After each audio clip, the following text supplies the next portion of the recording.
Pop in the tape, man.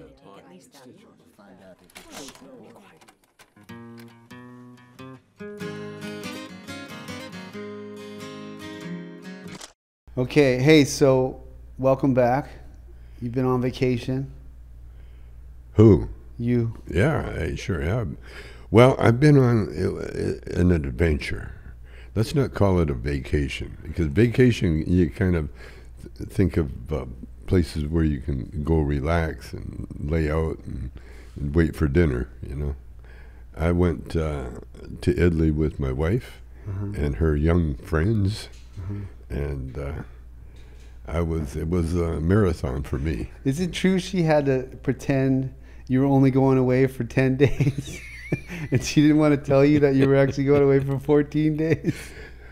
Yeah, she wouldn't tell me. She at the end, I said, when is this over? And she said, I can't tell you. Why?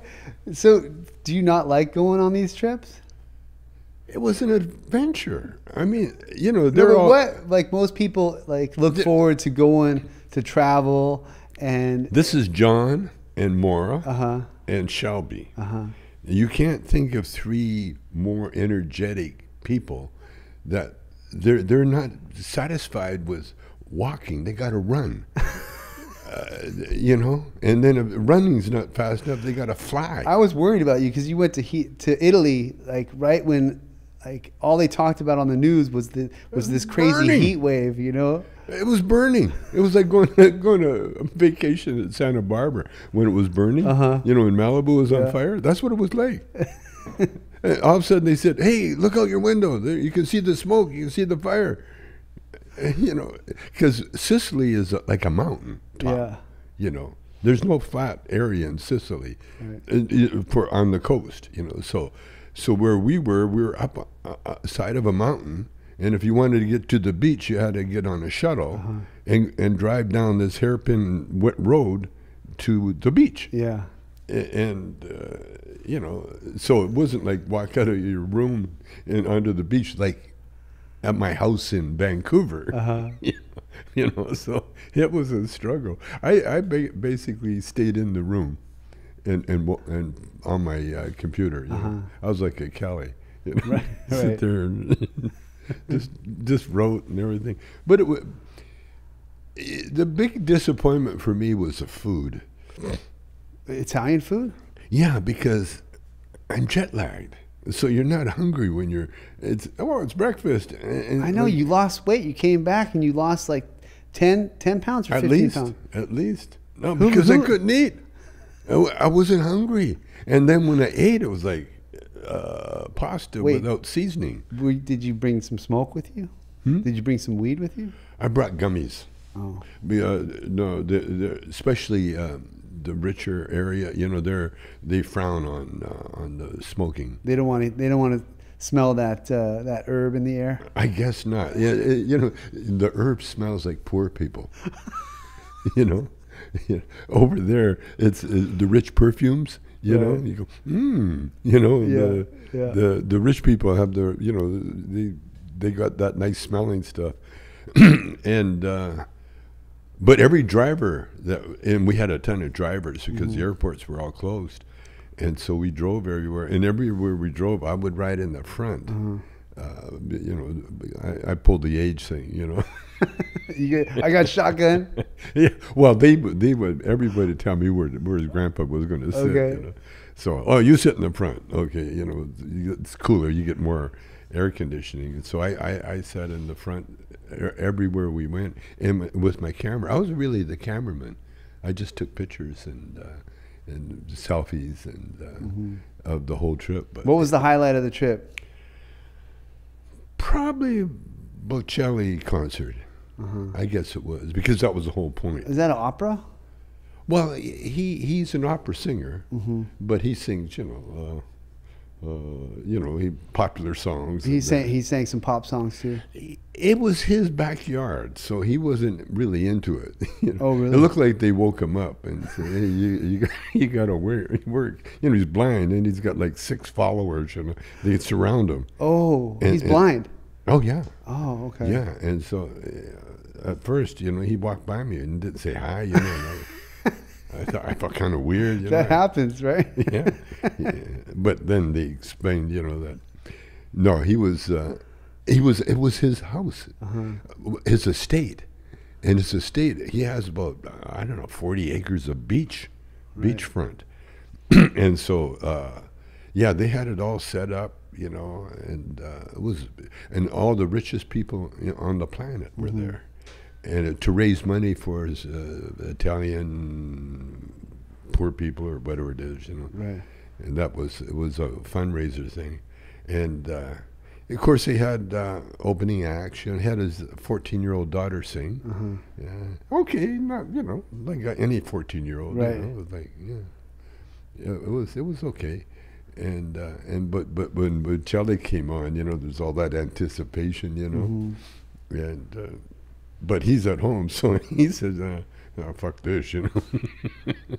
You know, I'll sing a couple. I'm tired. And so he didn't put his whole soul into it, but it was good, you know. And I can't watch concerts from the cheap seats, you know. Oh, too far away? No, I'm just not comfortable. I've been performing all my life, and I'm usually backstage or on stage. Right. And so, first chance I got up. And they had outdoor bathrooms, you know, because of the crowd. And so there's a little area in the back, and so I went backstage basically, and I watched or listened to the concert from there. You know, I didn't have to see him. I know he's not going to do anything. You just have to pretend you're blind too, you know. Right. Enjoy it. It was, but the singing wasn't. You know, it wasn't. You hear better anywhere else. So, I'm impressed because you got along with your wife the whole time. That was I didn't get any complaints. Like usually I get the point. He's so crabby. He's not feeling well. He won't do anything. He doesn't want to do anything. He's yelling at me. He's so mean. And I didn't get one thing. I was like, wow, you turned a corner, Dad. You pulled it off. Well, I think your wife likes you again. She does. She does. She's sort of like, I don't know. I think it's. I think you lowered the bar. You know, you lowered the bar for the last like 10 trips, and then this one you're like, okay, all right, I won't be a grump this trip. Well, I mean, do you think about when you're there? Are you thinking about I just want to be home right now in my garage carving and smoking weed? God, I couldn't even think that way. You know who I miss more than anything? Who? My dog. Oh, your dog. Yeah. Champion. Yeah. Captain. Oh man, I could feel Captain, you know, looking around. Where is he? just the one little guy that loves you, huh? That just loves you unconditionally. No, he helps. He's so funny now. You know, no, because he was with Myra, you know, the housekeeper, and she spoils the shit up, you know. So when I got home, I was like, "Oh, you're home. Oh, okay. Well, that's not. I got a thing to do with. That's Myra. Not true. He jumped in bed with you. He loved you. He was cool.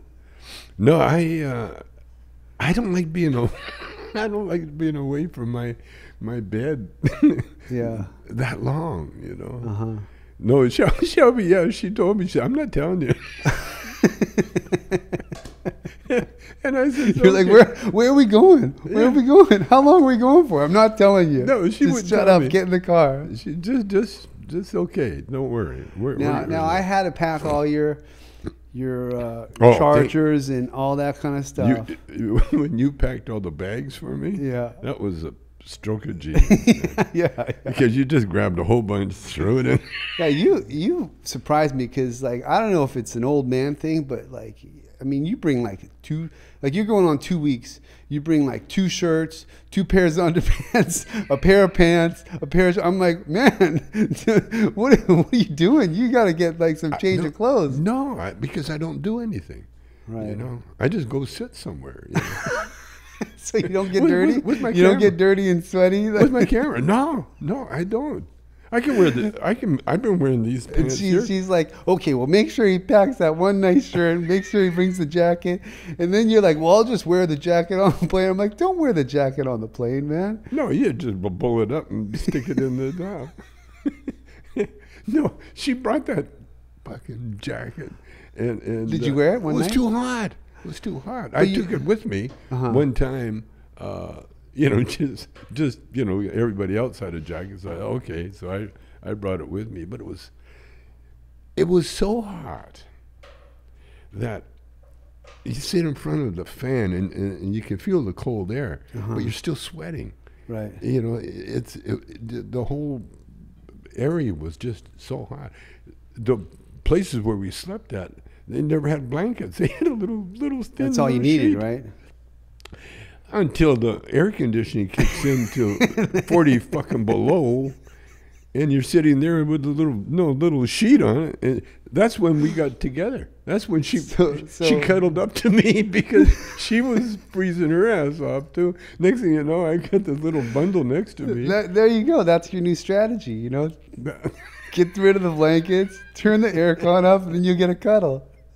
Okay, so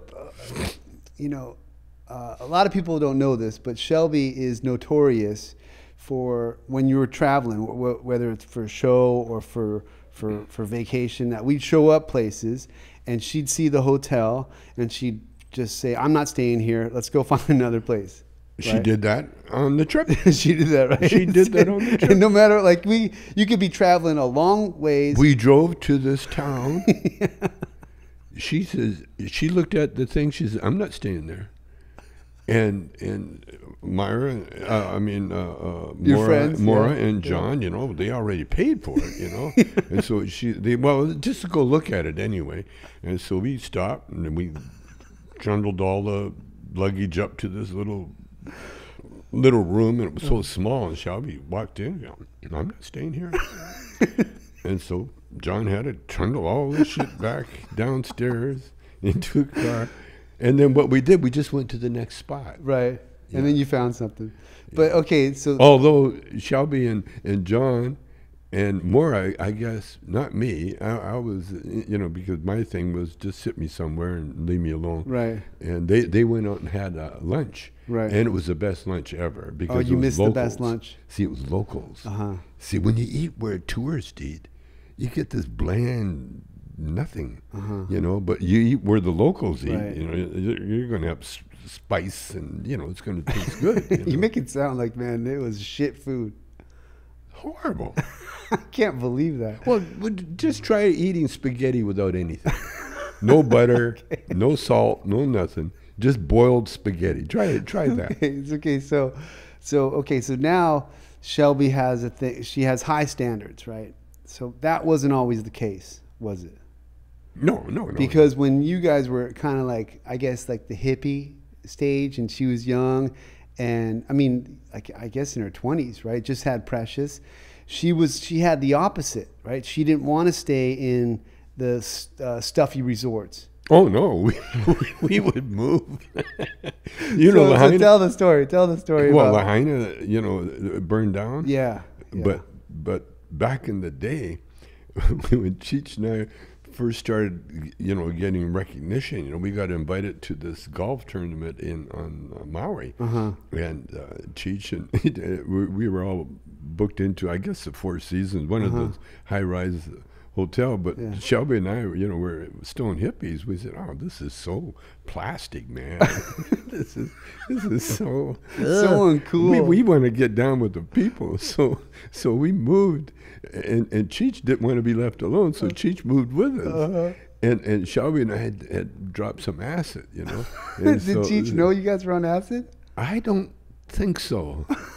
I don't think he did, though. Anyway, we go from this 5-star hotel with all the amenities, the people waiting on that, to a little wooden hotel where it's raining and it was pouring rain. They had a veranda, that hotel looking, that old wooden thing. And next thing you know, we're there, and Cheech was sitting in the rain. explain to me why do we move again? You guys are on acid, just tripping. we're tripping and like, oh man, this is so cool. And so Cheech went back to the hotel. He left, huh? He went back to stay in the hotel, the nice hotel. Well, what happened with Cheech, because, we had, it was the first time we were in that hotel. Right. So Cheech was downstairs sitting on his luggage, waiting for the room to get ready. And a guy walks up and hands Cheech his keys and says, "I'll park the car and send it up to, and have my luggage sent up to my room." That's a movie bit. I think you did that in the movie. Yeah, we did that. Yeah, yeah, that's what. And then one time, you and I were there. Remember, we went to. It was a golf thing on the Big Island, and we stayed at a hotel, and I didn't play golf. Right. We just went looking for the homeboys, and there was no homeboys in the hotel. Yeah. I remember we went to Maui one time, and I think I was like 14 or something like that, and we were at like a beautiful resort in Hana, on the Hana side, and then we went to like the little country market, and I was with you, and then you went inside to get something, and this old beat up truck with two mokes in them, two Hawaiians, they're like, hey, is that who I think it is? And I'm like, yeah, man, it is. And so they here, and they give me two big stinky buds. I'm like, oh, thanks, man. And they drove away, and I was like, I'll hold on to these ones. Oh, you just kept them. Now the truth comes out. Yeah. Sorry about that. Hey, so some sad news. While you're away, Paul Rubens passed away. Pee-wee Herman. Yeah. And I wanted to hear about, like, I know he's in the movies, and I wanted to hear, like, how did you guys meet up with him? How did you end up putting him in the movies? Well, when this was after Up in Smoke, right? And then I realized, that I have to direct. I have to direct the movies, and so I was, for next movie, I was the director. And when you're a director of a movie, you're a supreme commander. Right? It's the best gig in the world. But you're looking to cast the movie, right? Yeah. So the thing I grew up with improv. That's what. Well, you had an improv. That's how you and Cheech started. Yeah, that's what Up in Smoke was all improv. And so we're going to. Now this is my movie, right? And so I went to the Groundlings and. So what's the Groundlings? It was an improv group. And is like that the Second City? Is that on Melrose? That's on Melrose. Yeah, it's still working. So Melrose. So had the Groundlings. The Groundlings. And had you gone there before? Yeah. Before, like during Up in Smoke, had you gone there? During never had a chance with Up in Smoke. By the way, like during the records, did you go check them out? No. So you're preparing. You got a new deal. Yeah. You're preparing for next movie, and you decide to go. Hey, I'm going to go talent scout at the Groundlings, right? Yep. So tell me what that experience was like. Well, we go in there and we watched the Groundlings show. It was okay, improv. Not quite up to like the Committee, which was in San Francisco, or Second City, which was in Chicago. But the Groundlings was the LA version of improv, and the standout was Paul Rubens. Did he do the Pee-wee act? He did a little bit of it, But he was in other skits too. Well, he did all these other skits. Yeah. Okay, but you saw him and you were like, this guy is. Well, we looked at it, but Pee-wee was his strongest character. And so when I talked to Paul, I said, when I'm in the movie, he says, who do you want in the movie? And then he said the Pee-wee character, and I said, yeah. And he says, okay, no problem. But so what was Pee-wee's character like? Like, Do you remember the show? Do you remember the Oh bits yeah, of it? Pee Wee's Playhouse. That was Paul Rubens. See, Pee No, Wee. I know, but like during that show, like you saw Pee Wee, like was it like a dirty show or was he? Oh no. So what did he play? He played kind of like a little, like a pissant kind of little shit. Like Yeah. Like Little I know you annoying, are. I know you are, but what am I? You know, like, well, what are you gonna do? You know. That's what he played. One little skit, just one little skit. Uh-huh. But what he did was so crazy. He had a way of dancing where he'd get on his toes. And with these running shoes, Vans running shoes. He would balance on his toes. He'd dance on his toes. It was weird, that he could do all these weird things with like a little kid. And it was killing. Like the audience was loving it. Oh, the audience. So he had the special As energy. soon as he'd walk out on stage, the audience would. Because he was wearing that little suit. He was wearing. That skinny little suit. And did he ever tell you where he came up with that? Yeah. It was a combination of him growing up, So was that his like was that Pee Wee when he was like 12 years old? Yeah. Yeah. Annoying little guy. I know you are, but what am I? Like what they would call today, like probably like autistic or ADD. You know what I mean? right. Like that's what they would do. So you saw him, and was he excited that you gave him a part, or did he? He's very cool. He was very. So he knew he had some. He knew did he know he was going to hit it? Yeah. He knew. Yeah, he knew. It was just a matter of time, because that whole gang, there was. Did he like you guys? Did he like Cheech and Chong? Oh, he loved us. Okay. Oh, he loved us. So he respected you guys as comedians. Well, he saw, everybody, the improv crowd. If we're giving them a job, they loved us.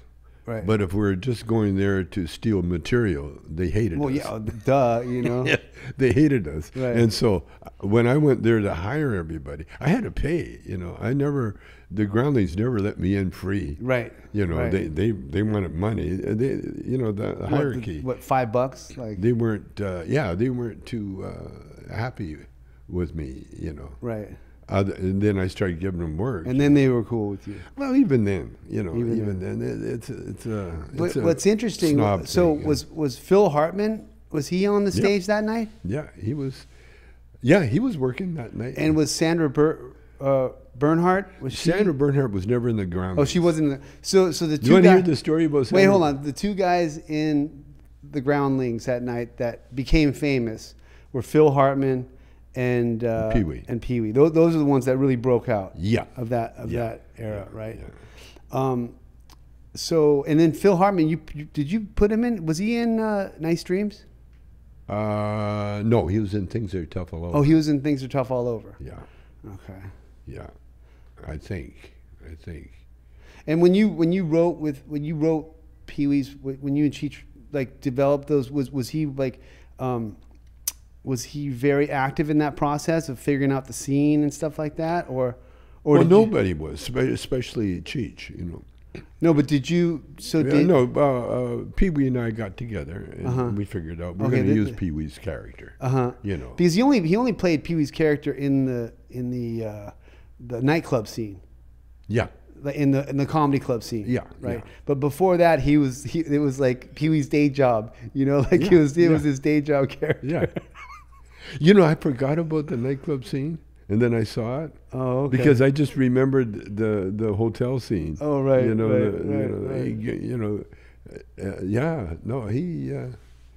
Pee Wee, Paul was such an incredible. And one thing, like actor. people, like I read all the tributes, and he was a real thoughtful person, a thoughtful friend. Like he would, remember your birthday, all those types of things. And one of the things that he did for you guys is that he would always send a Christmas card, right? Always. I thought that was so cool. Every year We were on his list. Yeah. Yeah.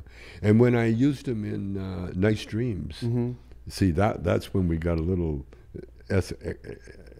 what's the word, esoteric, you know, little exotic with everything, you know, because it was a sort of an acid trip thing, you know, and he was wearing a Playboy bunny outfit. And he was the hamburger man, right? Like, yeah, and he was hamburger, and so that's when we really had a good time talking. You kind of connected. What character, what should we do, and everything else. And when I had him dressed like a Playboy bunny, he gave me that. All right, I'll do it for the movie. He wasn't too thrilled. But I had so much fun. The things you do for comedy, right? I had so much fun with that movie. Yeah. It was a nut house. Yeah. And it was actually written by Tony Viscara, you know, that our old roadie. So were you surprised to see, or you know, like Pee-wee's success after that? After when he Not at all. You kind of Not at all. Yeah. It was a matter of time, you know. Yeah. Because even when I hired him, you know, he wasn't asking me. He was kind of telling me, you know, what he was going to do. Right. You know. Right. It was like Pee-wee. He had a real vision, an artistic vision. Right? Oh. Yeah. Beyond so many people. I know. I mean, his whole Pee-wee's Playhouse world is some genius stuff. And his movie is one of the most quoted movies ever. That's like, to me, I love that movie so much. I love it. He just hit everything. He was a hip kid. You know what's cool about that movie is that movie, the beginning it takes place in 3rd Street Promenade, like before, like the old 3rd Street Promenade that a lot of people don't know about, where it was like kind of a ghost town. Yeah.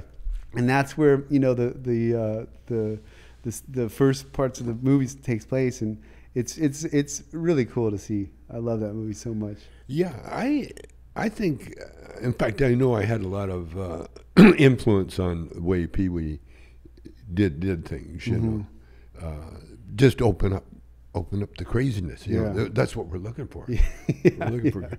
You think of what we did with Up in Smoke. Think about this. Up in Smoke was shot in less than a month. Yeah. Less than a month. And for less than $1 million, like $700,000-800,000. That's how much it costs. And I just got a check the other day, and it was like, oh, yeah, it's incredible. Yeah, and then, yeah, man, what do you think about like your contemporaries passing away? Like a lot of your guys that you from your era. It's inevitable. It's inevitable, huh? Yeah. I think about, you know, I have to tell myself, fuck, you're 85. You know what that means? 85. 5 more years, you're going to be 90. And then I envision you. I mean, I'm not knock on wood, but I'm envisioning you because of how you took care of yourself and how active you are now. I see over 100. Yeah, I do too. Yeah. I do too, because I got figured out. Yeah. You know, Italy is a mountaintop. And all those little islands, they're mountaintops. Yeah. You know, so what keeps you alive is having to walk up that fucking mountain. Having the will to walk up there. Yeah. No, you have to. Yeah. You want water, you want food, you're up and down that mountain. Yeah. And that's what I do with the dog now. You know, I walk around the corner, we go up the hill. Right. You know, we get the heart pumping, and I do worry about you. Like when you travel there and it was hot, I'm like, God, man, I hope he's gonna be okay. Oh no, you don't have to worry about that. No, it's I'm here for a reason. Yeah. And I'm here. I've got chores to do. You know, I've got things that the world, you know, the spirit world has laid out for me to make sure that it gets done, you know. I noticed your T-shirt. You know, you wear a lot of your own stuff, huh? That's what the guy at Trader Joe's. Trader Joe's. Yeah. The manager, Yeah. he saw me. The manager opened the cash register and he gave Shelby the flowers on the house and everything Yeah. else. But yeah, and he said, and he was the one that mentioned, you're so famous you can wear your own T-shirt. That's a level. Apparently, I saw this little clip where Arnold's son was making fun of his dad because his dad, he was wearing like an Arnold outfit. So Yeah. it was like Arnold Schwarzenegger wearing like his Arnold Schwarzenegger merch, and he was saying, and I could really relate to that. He's like, oh, my dad, he's the only guy that can wear his own merch, you know. I love it. I love it. So we got fan questions here. Yep. And let's start. So, Elisa, what's the worst strain of weed you have smoked? The worst strain of weed I smoked. Yeah. I don't remember negative things. Yeah. No. I guess the worst weed. It goes way back to the early '60s. One time, there's no weed, and this grower, he says, I got a jar of leaves. You know, the big leaves. So the worst strain of weed is not actually even weed; it was leaves. It was the leaves, and I rolled that up and smoked it, and I got a headache, but that's about it. It's like your bit where you I never even got sick. Where you say, let's smoke this sock or something like that. Okay. Wasn't bad. Yeah. Okay, Antonio. Antonio asks, Yeah. I recently just got my medical marijuana card in Pennsylvania, and I was wondering what the weed was like back in the day compared to how it is now. You get this question a lot. I did, and you know, I the other day I got a question, you know, about from one of the travelers that I was with, and she said, why is it California weed is the best in the world? You know, I tried everybody else's weed, and it's so harsh. It's so harsh. Mm-hmm. And so my answer is that California has been cultivating weed for many years, mm-hmm. and so they've got the cultivation down, so that you are going to get a really nice smooth high from it. Whereas the other ones, the harshness that you feel is the power of the THC. It's so interesting that, you know, California is known throughout the world for some of the best weed, and that was the place you chose to live. Well, think about it. It's a coincidence. Yeah, no, but think about it. The weed itself, or any produce, shows you the kind of climate that it comes from. Right. You see, and so California climate is beautiful. It's not too hot, not too cold. Especially when it's indoor and you control the climate, you know. That's what I'm saying. That's what I'm saying. And so this other weed, you know, like Afghani hash and all that other stuff, that'll fuck you up. Well, they just take the strains and then they perfect them, and you know, they take the Afghan and the Kush and all that stuff, and they perfect it in Cali. Okay, Manuel. I wanted to ask, what's your best advice for going out and finding your stride and material for comedy? I found I wanted to start stand-up, but I'm not sure if I'm good enough or know what to do. Okay, I got a new motto that I live by, right. And it's called "Judge Not." Right. Judge not. Now that goes so many areas, right. In the art world, in the music world, all that. If you start judging things, then you almost like set the bar. You know, the bar's too low, the bar's too high. You know, right. You don't want to do that, especially with comedy, because what comedy really is you're coming out. You know, you're like a caterpillar becoming a butterfly. Right. You see, because now what you're doing, you're getting on the stage in front of people, and you're bearing your soul to these people, right? And that, so you lose all your defenses, you see, right. And that's what's hard to do. That's why, like, growing up, say in a big family, would give birth to a lot of comedians, mm-hmm. Because in order to be heard, you got an audience that you got to shut up with something that's meaningful, you know, and so that's how you learn to do your act, or do an act. And I think what I'm hearing from you is do something, write something, get up there and do it. Yeah. Don't judge it. Yeah. Don't overthink it. Well, that's what I'm saying about judging. Yeah, because don't just figure it out, or just pick something, right, and get up there. Because what a lot of people don't know, and what I've learned from you and watching you, is that like even the best comics in the world bomb. Yeah. The most famous, well-paid comics have an off night, or have material that doesn't go over well. And I think some young comics believe that they got to be perfect. And what they don't understand too is that the most famous guys that do stadiums go do small clubs and do new material, and they just put it out there, and then they work on it, and they work on it, and they work on it. And so and you gotta feel the bomb. You gotta feel the failure. You gotta feel, because that is, it's the ropes. You know, they say learning the ropes. Yeah. You know, when wrestling, you use the ropes. Right. You see. Right. So you might be being loose, so you use the ropes. You hang on to the ropes, or you bounce off the ropes, and that's the same as comedy. So what's it like to bomb? Like what? Like, because me, do you feel like embarrassed? Do you feel like, oh no, oh no, shit, no. With a comedian, see, you grow. You grow, right? You know what it's like? It's like rock climbing. Right. Okay. You're climbing up the rock. Yeah. And you can only get so far. Why? Yeah. Because you're afraid to go the other distance. Right. And all of a sudden, rock climbing, you get a little niche, a little tiny little thing, and you get a little finger in there. That's all you need. Right. That's all you need. Because what happens when you get that confidence, you can do anything, go anywhere.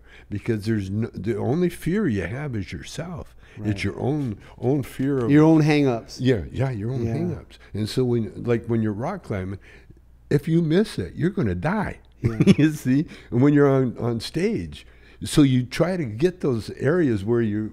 And trapped. I think some of the most masterful comics are the ones you see, and they're just fearless. They're what? They're fearless. Yep. Yeah. Totally. You really see a fearlessness. Totally. You know. And they're manipulative. But there's a lot of preparation involved for that fear. And I found reps too, right? I found with comedy and being treated with for mental illness, it's hand in hand. Right. Therapy. Yeah. See, what a lot of comedians are doing, they're using the audience as their therapist. Yeah. They're bouncing questions off the audience. Yeah. And the audience reacts to it, reacts to how silly you are, how stupid you are, how clever you are, or whatever. You bare your soul to the audience. And here's the thing about bombing. A lot of people mistake entertaining is that you get a joke to tell and the joke goes over because it's constructed, it's meant for people to listen and then to laugh. Right.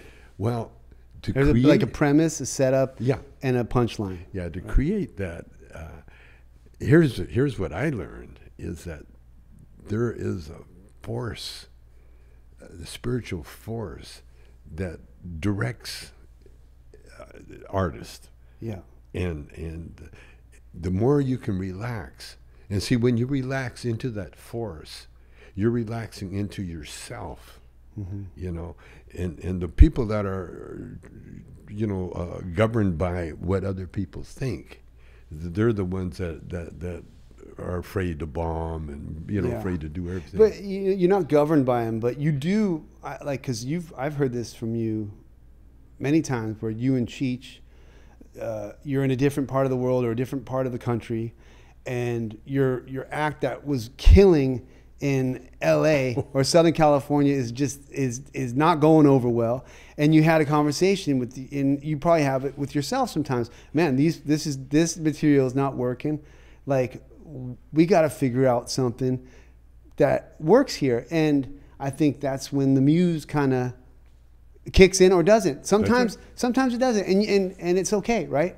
Oh yeah. Like the thing is, yeah, I guess a comedy club owner would know this more than anything, is that, you know, if a comic bombs, it's not like they don't ever get to work again, right? Yeah. Like it's like a baseball player having a strikeout. You know, it's part Babe Ruth held the strikeout record. It's part of the game, and I think persistence, right? If you want to be a comic, like, just keep getting on stage. Well, you have to. Right. You get addicted. You get addicted to that adrenaline rush. Yeah. You see, it's the same feeling. You know, when they say you died up there, well, it's the same thing. If you want the same feeling of adrenaline, is stand on the edge of a 5-story building and just look over the edge, and you'll get the same adrenaline rush. Right. Because your body thinks it's going to there's going to be a lot of pain coming, and so your body gets filled with adrenaline, which is painkillers. Yeah. And so that's the high you get. Yeah. Kamendi's question is, I'm trying to quit smoking or smoke less weed, but when I do, I lose control of my anger and emotions. I bet it's something normal, haha. But how can I get myself to keep going forward without weed? So do you understand that one? Yeah, yeah, totally. What you need is some crackpot religion to get involved in, you know, because that's what you're doing. It's a mind trip. So this person gets cranky and grumpy. Yeah. So maybe. Why do you want? Okay, well, you got to ask yourself, why do you want to smoke less weed? Well, obviously he's not working out. Right. A gym. See, if you work out in a gym, see what you're doing. You're tearing your body down. Well, I think you're right. Like, so maybe weed was the stress relief. Maybe this person's under a lot of stress, right? And weed was their way to loosen up. And now they take that away. Well, you got to replace it with something. And what do you replace it with? Exercise. I love that. Exercise. Yeah. That's good, wise words. Cormac, what was it like the first time you got high? Oh, I remember. I know. We talked about this. Well, he hasn't heard. No, we talked about this. We heard. Which one? The only one I have. You got given a Lenny Bruce record and a joint at the same time. Okay, that was the first time you got high. Now, what was your perception of cannabis before that moment? I was kind of afraid of it, you know. So you knew about it. Oh yeah, I mean it was all over. It was like the reefer madness. Reefer madness. It was crazy. So you knew about it, and you kind of. I mean, you hear all this crazy shit. I'm confronted with it. Now I heard about it. Now the guy. But you had a little bit of fear before because all that propaganda. Yeah, well, he handed me the joint in the Lenny Bruce record. I put the joint in my pocket, and then he lit up his joint, and I couldn't refuse it, you know. And so I got high for the first time, and I've never looked back. Yeah, it was such a beautiful high. It was a gorgeous high. Yeah. You know, and I'll always remember it. Okay, Patricia, what was your favorite dance song on Dancing with the Stars? I guess it had to be the tango. When I did the tango, because it wasn't "Drop It Like It's Hot." Drop it like it's hot. Oh, that was the first was the funnest one. That was the first one. Yeah. That blew me away. That was Snoop Dogg, right? Yeah. Yeah, that was a Snoop Dogg song. Yeah, that was great. Yeah, that had to be the favorite one. Yeah, that's when people were like, "Whoa, man, he came to play." Yeah. Okay, Ryan, from your experience, how do you consistently smoke while being healthy enough to live a fairly long life? Again, working out, you know, exercise, weightlifting, bodybuilding. You know? Well, you always told me this: if you're gonna party, you got to train hard to party. You got to be in shape. You got to be in shape to party. A lot of people don't know this, like, about professional. I was watching the Johnny Manziel documentary. Oh yeah. You know, Johnny Football, Yeah. the Heisman Trophy winner. Oh yeah. Anyways, you know, it talks about how, like one of his friends says, you know, people have this picture of athletes, professional athletes and college athletes, like, you know, all they do is devote all their time to being the most precision athlete, like with their diet and with their skills training and strength training and all that. And in reality, a lot of these guys are so gifted that they don't do any of that shit, and they just go out there and win and kick everyone's ass, and they party. I mean, back in the old days, like the athletes were smoking cigarettes and boozing, and now like it comes out like a lot of NFL players would drink booze during the game. Sure. You know, so That's a painful game. That hurts. yeah. Just getting down in the three stance. Yeah. That hurts. But the main thing is that they're moving. They're moving so they can afford to party hard. Yeah. It will catch up to you. But for weed, like no, it prolongs. yeah, no, weed prolongs Yeah. for sure. Yeah. Today we're talking about rolling joints. So let's start with some stories about joints in the news. Then you can tell us how to roll a joint. Well, I got, you know, to joints. At least I did when I was in Vancouver playing music. You know, in 1958. I wasn't even 20 years old then. Well, here's this guy. So, a Republican senator claimed 2 ounces of weed made just 3 joints. This guy's a big smoker. How much is an ounce? 28 grams. 2 ounces? Yeah. How many? Three joints. He obviously doesn't know. He saw up and smoked. I think he meant 2 grams. Yeah. I think 2 grams is Yeah. 3 joints. I think that was just a mistake. Just Yeah, a it dumb must have talk. been. Yeah. But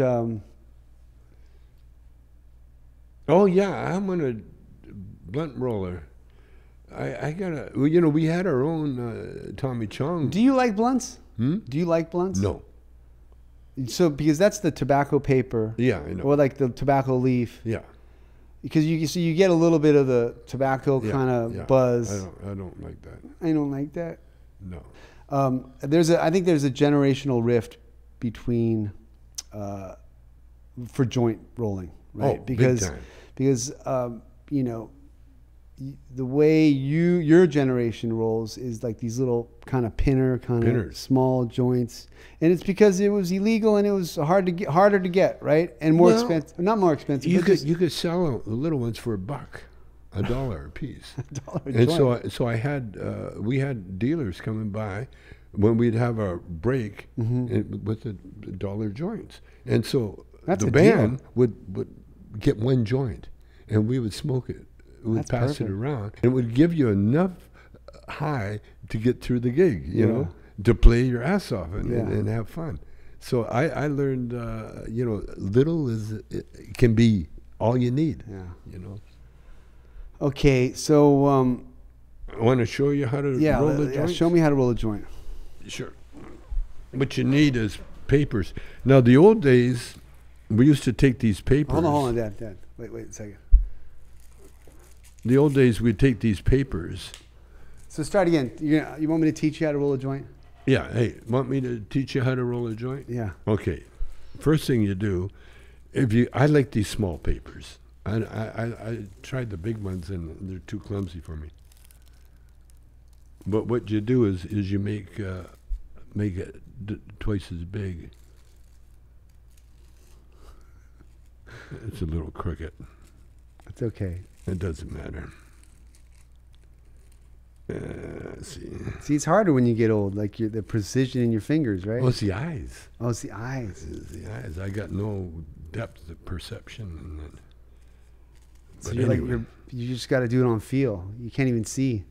Yeah, basically. Well, you know, in the old days, the cowboys used to roll a joint with one hand while they were on a horse.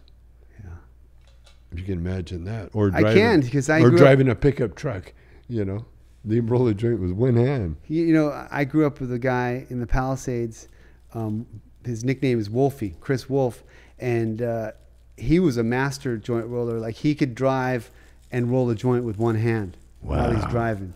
Yeah. He could also do a wheelie on any kind of scooter, bike, or motorcycle. Yeah, he was in control of his body. Yeah. Let's see what I did here. It's bigger than a pinner, but oh shit! I should have brought my Nada pipe. Oh, I got one. Because I got these Nada pipes. So show the camera that joint right there. Where's the camera? See. See. That looks like a joint, like from a. Like if you were to draw a joint like from the 60s, that's what it looks like. That's it. Now the idea is you don't want to get it too tight. You get it too tight, it won't smoke. It doesn't burn. Or if you get it too loose, it'll burn. It'll burn. Like awkward. Awkward. You know. Lopsided. Oh, now you're gonna.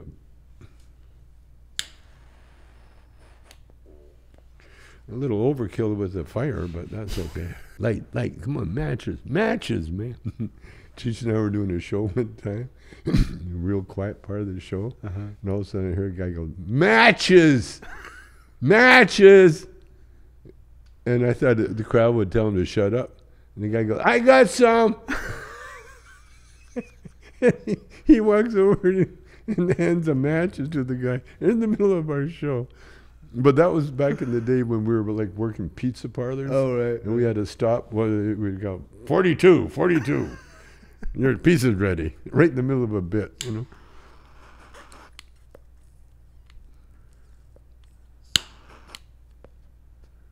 See, those days feel like yesterday. Right. And that was 50 fucking years ago. Did you ever get thrown off by like waitresses and waiters or bartenders at the comedy clubs? I told you about that story. Huh? Cheech and I,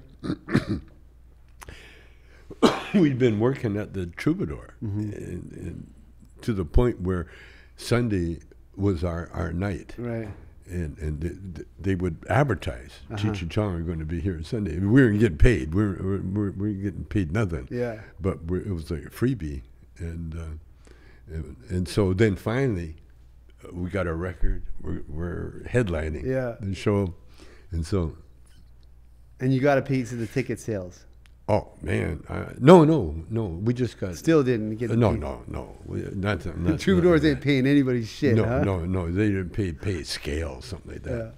Yeah. And so it's big Cheech and Chong night, you know. So I get down by where the food comes out, you know, getting ready to get on stage, you know. And I'm standing there waiting, and they're telling, these guys are blah blah blah, you know, and they're a thing.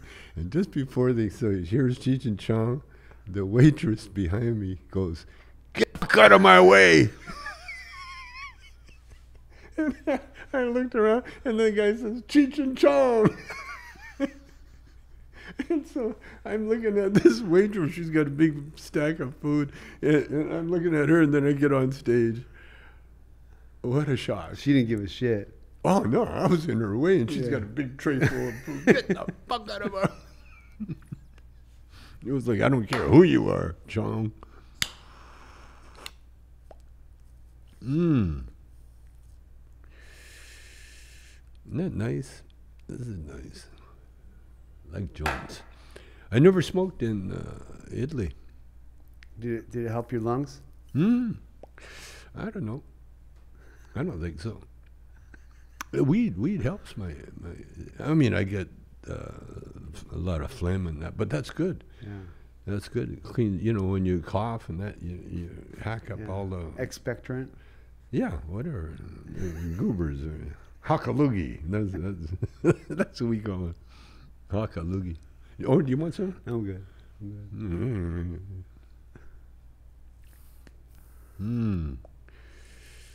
That's a good joint. That's good. What are these Cheech and Chong papers? Oh, they are Cheech and Chong papers, with a little toothpick taken out. Is that what happened here? No, that's. Someone was growing a Yeah, and they put a crutch in it. Hmm? A crutch, a filter. Oh, a filter. With this? Yeah, you peel it off and roll it up. Oh, that's a pussy thing. Who needs filters? Yeah, it's real. I think filters came in handy when you wanted to smoke every little bit of weed. Yeah, why do you? That's weird. For a while there, I was collecting roaches. Uh-huh. And I got a big bunch of roaches, and they look like roaches. Yeah. And I thought, I don't need to do this. I No, got you all don't. this weed here. Dumped them. Threw them out. Felt good. I think I had a big jar of roaches one time, and I just drove by a camp and just handed it to the homeless camp, and they were very happy to receive Oh, that. I bet they were. Yeah, that's that homeless thing. That's no homeless in Italy. It's weird. You know what they got instead of homeless? The umbrellas and beach chairs. Mm-hmm. And they cover the beach with these umbrellas and beach chairs. Oh, right. You have to rent one of those, right? And they're not for rent. Oh, I see. They're staking out the claim. Right. And so it's a private beach. Right. It looks like it's for the public, but it's not. Right. So this is how you keep the riffraff away. Right. You see? Hey, all you bowlmates out there, your Cheech and Chong bowlmates here. We're going to have another joint rolling contest, okay? And the winner is going to get a lot of Cheech and Chong stuff, memorabilia and collectibles and all that good stuff. And I might even throw them in a Tommy Chong T-shirt, which I'm wearing now. So yeah, it's going to be. We're going to choose one lucky winner and then send them a bunch of Cheech and Chong gear. So upload a picture or a video of your marijuana joint. Okay? Don't get sexy on me or perverted on me. This with marijuana and paper around it is considered a joint. Okay?